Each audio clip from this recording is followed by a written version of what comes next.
अस्सलाम वालेकुम वरहमतुल्लाहि वबरकातुहू। आज की क्लास में हम पढ़ेंगे क्लास 10th की हिस्ट्री का चैप्टर नंबर 4 है। चैप्टर का नाम है द एज ऑफ इंडस्ट्रियलाइजेशन। यानी आज की टाइम में जो इंडस्ट्रीज, फैक्ट्रीज या दूसरे तरह की मशीन्स हैं, आकर इनकी शुरुआत कब से हुई, कहाँ से और किस तरह से, यही हमें समझना इस चैप्टर के अंदर। In 1900, a popular music publisher E.T. Paul produced a music book that had a picture on the cover page announcing the dawn of the century, figure 1। 1900 में एक पॉपुलर म्यूजिक पब्लिशर जिसका नाम था E.T. पॉल, इसने music book को produce की। इस book के कवर पेज पे पिक्चर दिया और फिर टाइटल दिया dawn of the century. Dawn का मतलब राइज होना, ग्रो होना। यहाँ पे इसका मतलब होता है ऐसी सेंचुरी आने वाली, ऐसा टाइम आने वाला जिसमें इंडस्ट्रीज और फैक्ट्रीज आने लगी। कहने का मतलब कि इंडस्ट्रियलाइजेशन का पीरियड आने वाला है। As you can see from the illustration, at the center of the picture is a goddess-like figure, the angel of progress, bearing the flag of new century। आप देखिए इस कवर पेज को जो कि फिगर 1 में दिया। इस पिक्चर के सेंटर में एक महिला खड़ी थी जो कि गॉडेस के रूप में यानी देवी की तरह। एक्चुअली ये प्रोग्रेस थी, प्रोग्रेस को रिप्रेजेंट करती। इसने नई सेंचुरी का फ्लैग उठाया। नई सेंचुरी का मतलब ऐसी सेंचुरी जिसमें इंडस्ट्रीज, फैक्ट्रीज या मशीन्स आने लगी। She is gently perched on a wheel with wings symbolizing time. ये जो गॉडेस थी इसके नीचे, इसके पैरों के नीचे एक व्हील, इस व्हील के विंग्स भी थे। ये व्हील टाइम को सिंबलाइज करते, टाइम को रिप्रेजेंट करते। Her flight is taking her into the future. Her का मतलब यही गॉडेस, इसका जो उड़ान वो तो फ्यूचर है, फ्यूचर में प्रोग्रेस लाना। Floating about behind her are the science of progress, railway, camera, machines, printing press and factory. इसके पीछे प्रोग्रेस की निशानियां मौजूद थी जैसे कि railway, camera, machines, printing press और फैक्ट्री। इस तरीके की चीजें इस गॉडेस के पीछे। देखिए ये figure 1।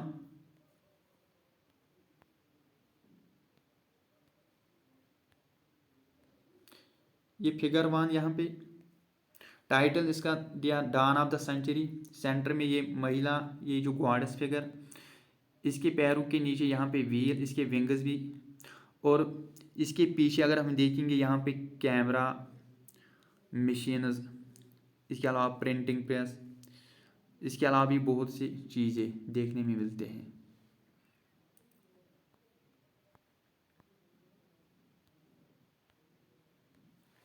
This glorification of machines and technology is even more marked in a picture which appeared on the pages of a trade magazine over 100 years ago, figure 2।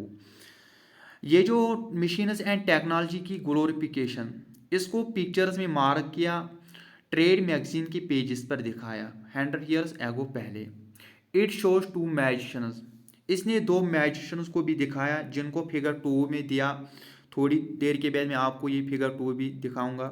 एक मैजिशियन जिसको फिगर 2 के पेज के top पर दिखाया वो तो Aladdin था, जो कि ऑरेंट से बिलोंग करता। ऑरेंट का मतलब क्या होता है, इसकी मीनिंग यहाँ पे दिया। यानी वो कंट्रीज जो मेडिटेरियन सी के ईस्ट में आते हैं, जिनको यूजुअली एशियन कंट्रीज भी बोलते हैं।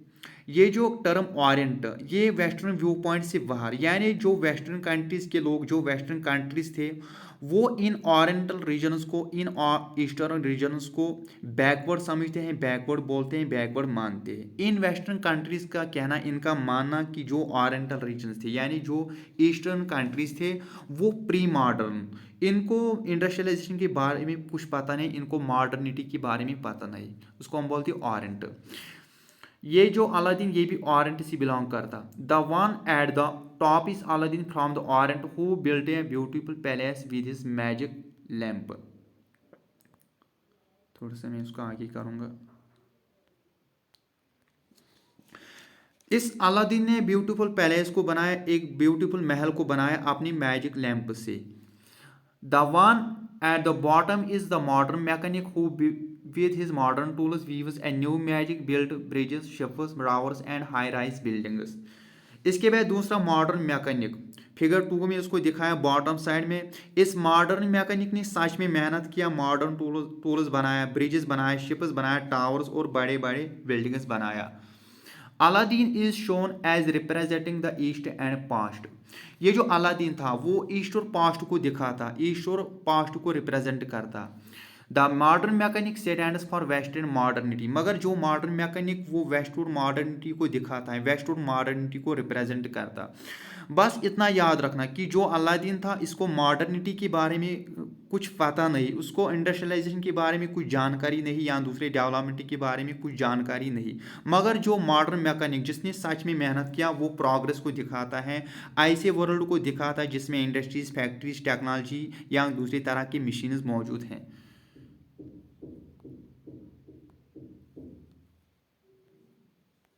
देखिए ये बॉटम, ये टॉप साइड में अलादीन जो कि पास्ट को, जो पास्ट दिखाता है, और नीचे ये मॉडर्न मैकेनिक जिसने सच में मेहनत किया, ये मॉडर्निटी को रिप्रेजेंट करता है। अब हम आगे चलेंगे। These images offer us triumphant account of the modern world. इन इमेजेस ने हमें एक ट्रिम्पेंट अकाउंट पेश किया मॉडर्न वर्ल्ड के बारे में, यानी किस तरह वर्ल्ड के अंदर इंडस्ट्रियलाइजेशन आया, डेवलपमेंट, प्रोग्रेस, टेक्नोलॉजी, इस तरह की चीज़ें आया। Within this account, the modern world is associated with rapid technological change and innovations, machines and factories, railways and steamships. फिर कहीं ना कहीं ये मॉडर्न वर्ल्ड इस रैपिड टेक्नोलॉजिकल चेंज और इनोवेशन, मशीन्स, फैक्ट्रीज, रेलवेज और स्टीमशिप के साथ जुड़ा हुआ, यानी मॉडर्न वर्ल्ड को इन चीज़ों के साथ जोड़ दिया। The history of industrialization thus became simply a story of development, and the modern age appears as a wonderful time of technological progress.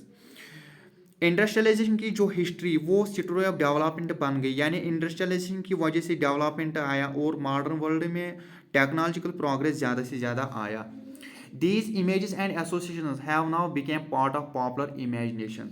ये इमेजेस एंड एसोसिएशंस आज पॉपुलर इमेजिनेशन का पार्ट बन गया। फिर यहाँ पे क्वेश्चन पूछा, do you not see rapid industrialisation as a time of progress and modernity. Rapid industrialisation as a time of progress and modernity, बिल्कुल ये सही। रैपिड इंडस्ट्रियलाइजेशन की मदद से प्रोग्रेस एंड मॉडर्निटी आया।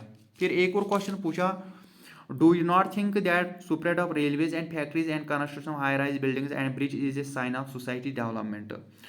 रेलवेज का फैलना और बढ़ना या फैक्ट्रीज का या कंस्ट्रक्शन हाई बिल्डिंग्स का या ब्रिजेस का, ये एक साइन सोसाइटीज डेवलपमेंट होने का, यानी इन फैक्ट्रीज, इंडस्ट्रीज, रेलवेज की मदद से एक सोसाइटी डेवलप हो गई।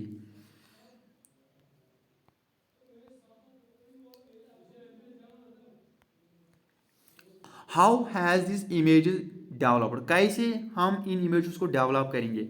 And how do we relate to this ideas, कैसे हम इन आइडियाज़ को रिलेट करेंगे। फिर एक और क्वेश्चन यहाँ पे दिया, is industrialisation always based on rapid technological development. क्या इंडस्ट्रियलाइजेशन हमेशा रैपिड टेक्नोलॉजिकल डेवलपमेंट के बेस पर। फिर एक और क्वेश्चन दिया, can we today continue to glorify continuous mechanism of all work. क्या आज हम कंटिन्यू रखेंगे इस मैकेनाइजेशन के सभी काम को, क्या आज हम इस ग्लोरीफाई टेक्नोलॉजी को कंटिन्यू रखेंगे। What has industrialization meant to people's lives, और इंडस्ट्रियलाइजेशन ने लोगों के जीवन पर क्या इम्पैक्ट डाला। To answer such question we need to turn to the history of industrialization. इन सभी सवालों को जवाब देने के लिए हमें हिस्ट्री ऑफ इंडस्ट्रियलाइजेशन पे वापस आना, तभी हम इन सारे सवालों का जवाब आसानी से दे सकते हैं जब हमें इतिहास का पता चले। In this chapter we will look at this story by focusing Britain on first on Britain in the first industrial nation and then India were the pattern of industrial change we were consider by colonial rule. इस chapter के अंदर पहले हमें Britain को समझना जो कि first industrial nation था जहाँ इंडस्ट्रीज पहले आए। फिर इंडिया के बारे में पढ़ना कि इंडिया में इंडस्ट्रीज़ किस तरह से आए। इस तरह से टॉपिक कंप्लीट हुआ।